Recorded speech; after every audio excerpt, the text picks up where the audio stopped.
വിദ്യാർത്ഥികൾക്ക് വിദേശ ഭാഷാ പഠനത്തിന് കല്യാശ്ശേരി മണ്ഡലത്തിൽ പ്രൊഫഷണൽ ലാംഗ്വേജ് ട്രെയിനിംഗ് ഇൻസ്റ്റിറ്റ്യൂട്ടും ഉന്നത വിദ്യാഭ്യാസ വകുപ്പിന്റെ നേതൃത്വത്തിലാണ് ഇൻസ്റ്റിറ്റ്യൂട്ട് ആരംഭിക്കുന്നത്. വിദേശ പഠനവും ജോലിയും ആഗ്രഹിക്കുന്നവർക്ക് ഉപകാരപ്രദമാകും വിധമാണ് പ്രൊഫഷണൽ ലാംഗ്വേജ് ട്രെയിനിംഗ് ഇൻസ്റ്റിറ്റ്യൂട്ട് ആരംഭിക്കുന്നത്. ഉന്നത വിദ്യാഭ്യാസ വകുപ്പിന്റെ നേതൃത്വത്തിൽ ആരംഭിക്കുന്ന ഇൻസ്റ്റിറ്റ്യൂട്ട് വിദ്യാർത്ഥികൾക്ക് രാജ്യത്തിന് പുറത്തുള്ള വിദേശ ഭാഷകൾ ഉൾപ്പെടെ പഠിക്കുന്നതിന് ഉതകുന്ന വിദ്യാഭ്യാസ കേന്ദ്രമായിരിക്കും. വിദ്യാർത്ഥികൾക്ക് ഭാഷാ പഠനത്തിലൂടെ വിദേശ രാജ്യങ്ങളിൽ ഉന്നത പഠനവും ജോലിയും സാധ്യമാകുമെന്ന് എം വിജിൻ MLA പറഞ്ഞു.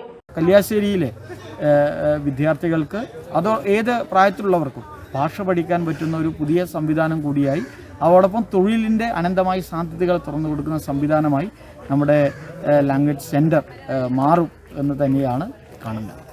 കേരളത്തിലാകെ 10 സെന്ററുകളാണ് അനുവദിച്ചത്. അതിലൊന്നാണ് കല്യാശ്ശേരി മണ്ഡലത്തിലും വരാൻ പോകുന്നത്. ഇൻസ്റ്റിറ്റ്യൂട്ട് ആരംഭിക്കുന്നതോടെ അത് ഒരുപാട് വിദ്യാർത്ഥികൾക്ക് ഏറെ ഉപകാരപ്രദമാകും. News bureau, Pazhayangadi.